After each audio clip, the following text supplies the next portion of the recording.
Salam, ibu bapak, saudara-saudaraku yang dirahmati oleh Allah. Salam sehat, seger waras dari Romo Alexius. Bertemu kembali siang hari ini dan pokok bahasan yang hendak saya sampaikan terkait dengan ajaran gereja, yaitu mengenai sakramen. Namun sebelum masuk kepada satu bahasan ini, ibu bapak saudara silahkan mendengarkan tembang dalam bentuk bahasa Jawa yang isinya terkait dengan sakramen itu sendiri. Sakramen, sakramen dudu amung barang mati, lenga banyu, anggur lan roti, peparinge Sang Hyang Widi marang pasamuan suci, minangka nugraha ati. Ana loro kang utama, baptisan suci bujana, gunggung pitu kang sampurna, panjebat pangaku dosa,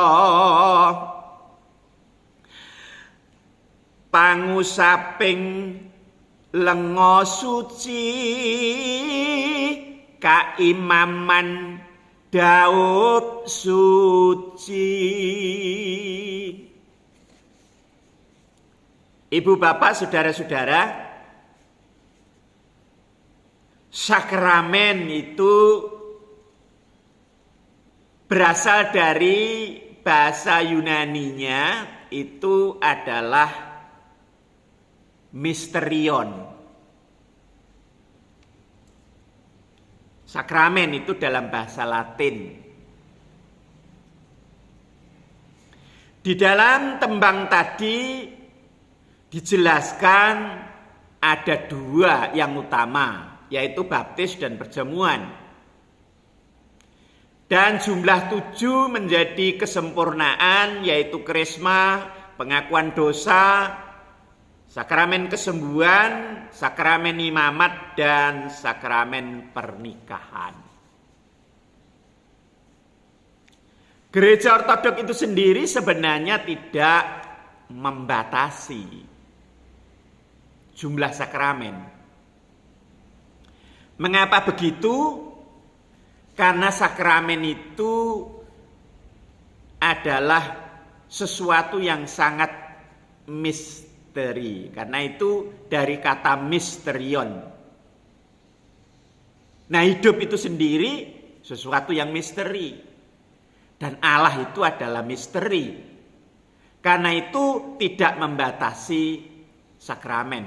Tetapi gereja mengajarkan menerima 2 utama dan 7 sebagai kesempurnaan menjadi ajaran gereja.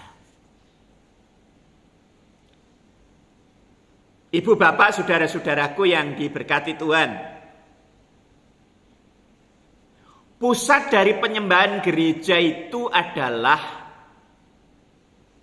liturgi suci, yang di dalamnya itu ada perjamuan kudus. Jadi perjamuan kudus itu menjadi sentral dari penyembahan umat beriman. Mengapa begitu? Karena di dalam perjamuan kudus ini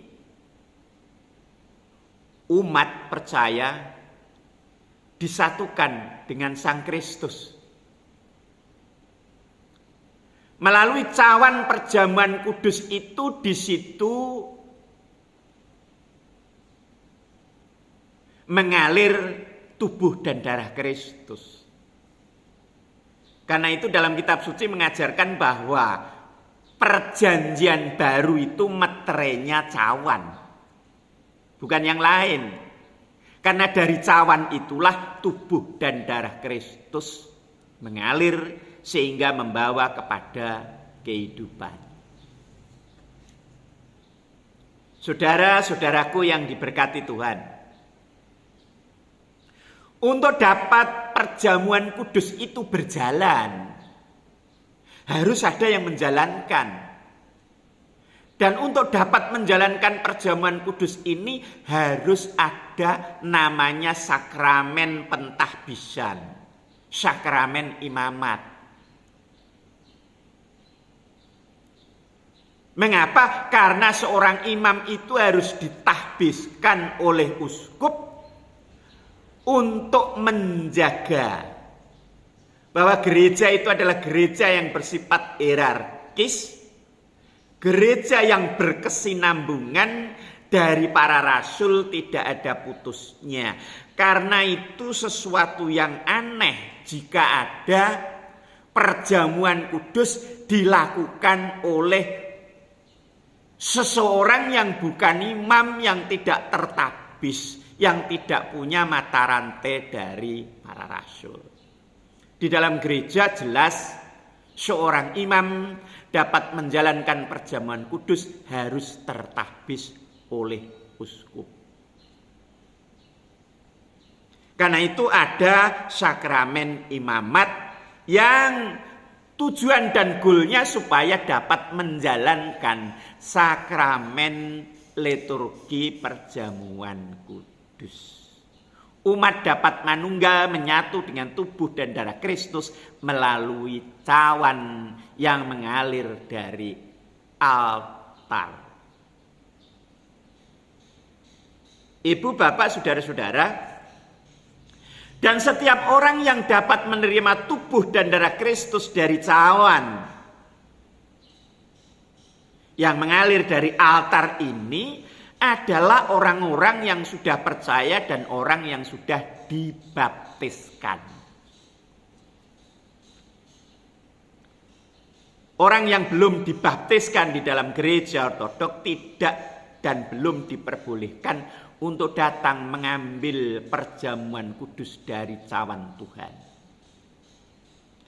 Oleh sebab itu, perjamuan kudus itu menjadi sentral dan pusat bagi penyatuan kaulo sebagai umat, Gusti sebagai Tuhan melalui cawan itu. Dan di dalam cawan itu ada tubuh dan darah Kristus. Sehingga orang yang menerima tubuh dan darah Kristus akan mendapatkan warisan hidup, yaitu hidupnya Kristus yang bangkit dari kematian itu oleh Roh Kudus dialirkan kepada kita melalui tubuh dan darah samaranya, yaitu dari cawan perjamuan kudus. Ibu, bapak, saudara-saudaraku, kiranya melalui sedikit keterangan ini menjadi pencerahan. Dan selanjutnya besok akan saya lanjutkan lagi. Karenanya ibu, bapak, saudara jangan lupa untuk menengok dari dan follow dari status saya. Kiranya Tuhan beserta kita. Shalom, haleluya, rahayu, rahayu, rahayu. Amin.